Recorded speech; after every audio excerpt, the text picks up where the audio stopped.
Welkom terug by die Groot Ontbyt. Ons gesels nou met François Libbe. Hy het hierdie pragtige boek uitgebring. 'n Heerlike boek as jy veral die besigheid is, Bush Lessons for Business, wat 'n mens dan kan gebruik om praktiese lesse uit die natuur uit te gebruik wanneer jy met jou besigheid betrokke is en besig is daarmee. Goeiemôre François. Goeiemôre. François, dis 'n lekker interessante boek, is 'n lekker interessante paar vergelykings wat jy maak, maar om te praat oor die bos en te praat oor natuur, moet 'n mens 'n voorliefde daarvoor hê. Jy moet ervaring en kennis hê. Vertel ons bietjie, waar kom jou liefde vir die natuur vandaan? Wel, eintlik van baie jare terug al is weet we altyd daarvan gehou om bos toe te gaan, soos ons noem. En ja, altyd gegaan vakansies. En ek het nou al ek en my vrou gesamentlik seker al meer as 500 dae kumulatief in die wildtuine gewees. In die wildtuin self. In die wildtuin self. Weet as jy alles bymekaar tel oor die jare, jy raak regtig deel eintlik van daai van die bos kan jy sê, so ja. Maar het kom maar van daar af, eintlik na universiteit eintlik meer kere weet begin gaan. En my ouers het altyd ook gegaan. Ja. En toe jy nou 'n boek geskryf waar jy nou dit kombineer jou liefde vir die bos en besigheid. Hoe kom hierdie twee bymekaar uit? Ja, is baie interessant. As 'n business coach het ek absoluut persoonlike ontwikkeling ongelooflik belangrik en jou tradisionele maniere van leer. Ek het omtrent gemiddeld 'n boek 'n week gelees vir meer as 10 jaar lank. En eendag het my eie business coach my uitgedaag en gesê, "Maar François, wat is ander bronne ook van leer?" En omdat ek altyd so vertel van wat gebeur in die wildtuin en wat ek sien en so dit het amper natuurlik gekom as ek dink as ons byvoorbeeld iets gesien het, dan dink ek maar dis net soos dit in besigheid is.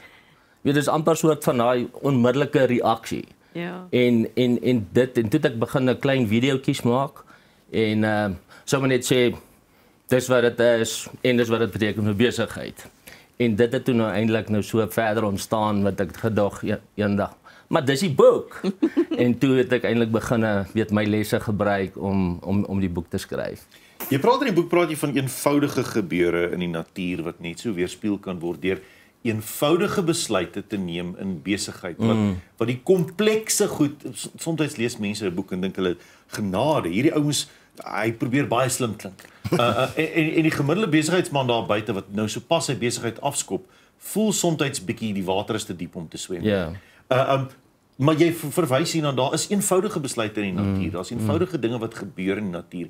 Beginsels wat 'n mens net so eenvoudig in besigheid kan toepas met dieselfde hoeveelheid sukses. Ja, absoluut. Wat is daai besluit? Ek dink die besigheid in die wêreld raak al meer en meer kompleks. So ons het nie komplekse oplossings nodig vir komplekse uitdagings nie.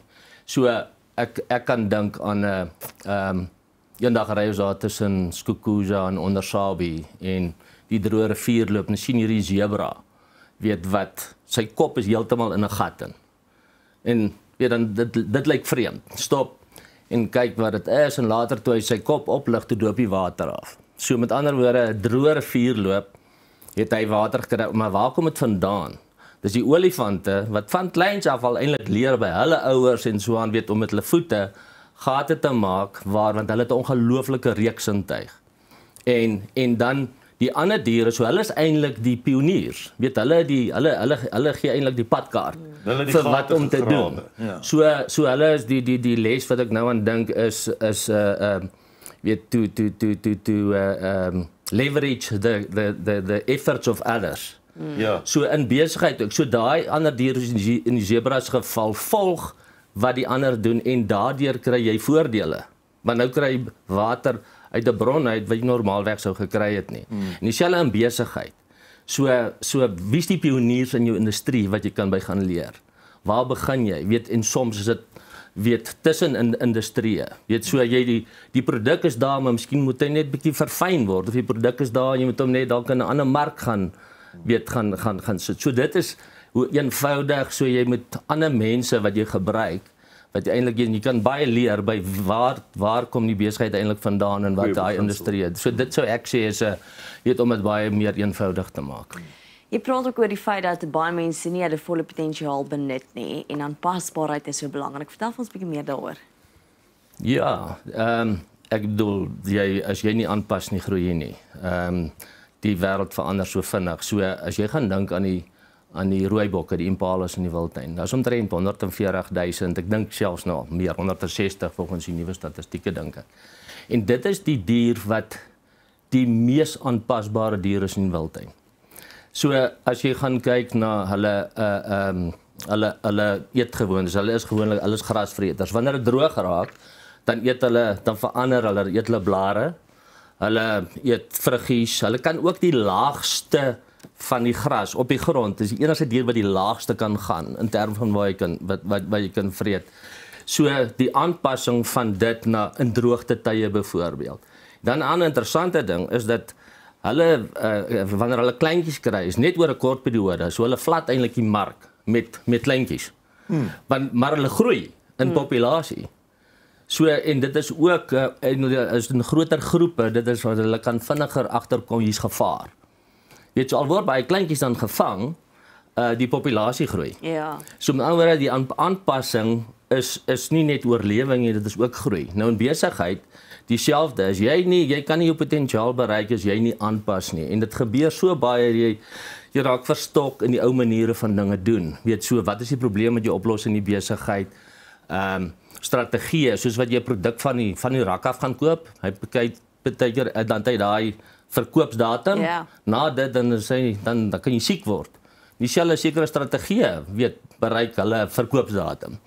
En want jy kan nie met die nuwe, alle veranderinge, mense se behoeftes verander, jou prosesse, jou mense, jy moet A-spelers na die mark toe vat as jy wil wen.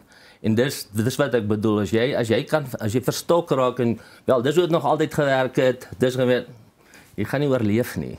Ons wil ook nie net oorleef nie, ons wil floreer.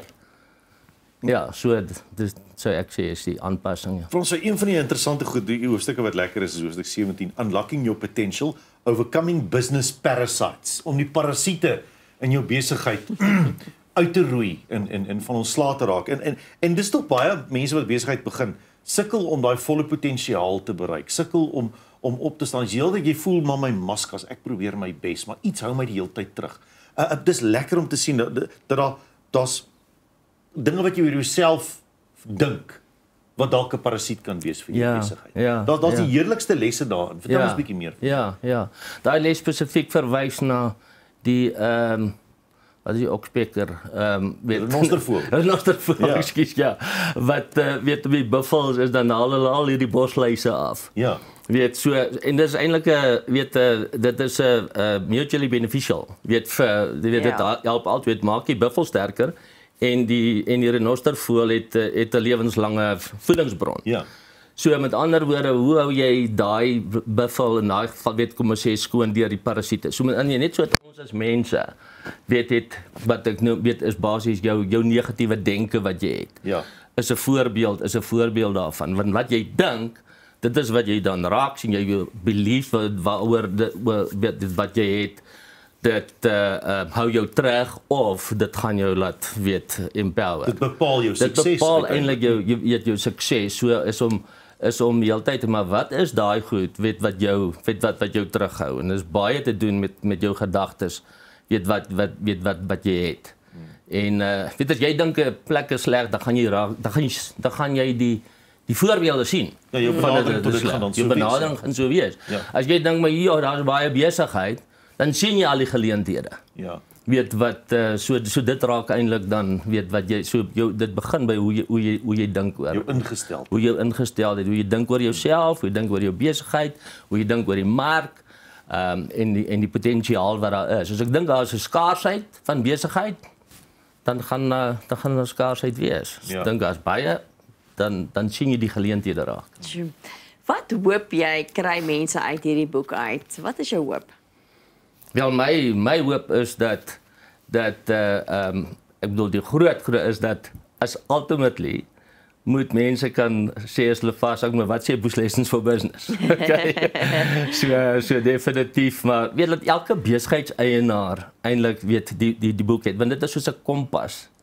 Dis nie 'n boek vir die boekrak nie. Ja. Dit is soos 'n kompas, dit gee vir jou rigting. En dan om gesprekke te hê in die besigheid self met jou span wat jy nie voorheen dalk sou gehad het nie. So dit gee vir almal 'n stem, want nou kyk kos van die boek, elkeen het 'n boek, daai spesifieke uitdaging wat daar is of daai geleentheid is, kom ons praat daaroor. So wat beteken dit vir jouself, wat beteken dit vir die span en wat beteken dit vir vir die besigheid. So ek dink om in die skierigheid te hê om anders te begin dink oor sukses. Waar kom dit van? Want ons hardloop teen 160 km/h per dag. Jy kan nie dink nie. So jy moet wegbreek. Jy moet basies jou omgewing verander. En ja, so dis as ek kan dink aan byvoorbeeld as ek nou hierdie dosie vierhoutjies vat. Weet hierso is dooie vierhoutjies in en wat nog nie gebruik is nie. So die dooies is basies waar ek miskien opgegee het aan my drome. Ja. Weet my teleurstellings. Maar dan is daar ook hier wat nog nie gebruik is nie. Soos ek hierdie kan ek hom weet waar donker is bring dit lig. Ja. En dis wat ek wil hê. Jy kan 'n kers aansteek. En kom in dieselfde boksie uit. Hy kom in dieselfde boksie uit. Maar niks gaan verander as ek die boksie toehou nie. Ja. So jy moet dit gebruik en dis wat ek graag wil hê. Dis 'n wonderlike boodskap Frans. So baie dankie dat jy draai gemaak het vanmôre by ons. 'n Lekker boek om te lees, veral vir mense wat begin rigting soek in besigheid en in hulle sakewêreld. Bush Lessons for Business. Dis nie nodig om 'n 530 bladsy boek te lees oor die basiese besigheidsbeginsels nie. 'n Mens kan dit vereenvoudig op 'n baie eenvoudige, maklik verstaanbare manier. Maak 'n draai gerus by 'n boekwinkel of gaan kyk daarna. Bush Lessons for Business, Unlocking Your Possibility. Vir Frans Hillibe. Dankie Frans. Baie dankie, was 'n plesier daai. Baie dankie vir die geleentheid.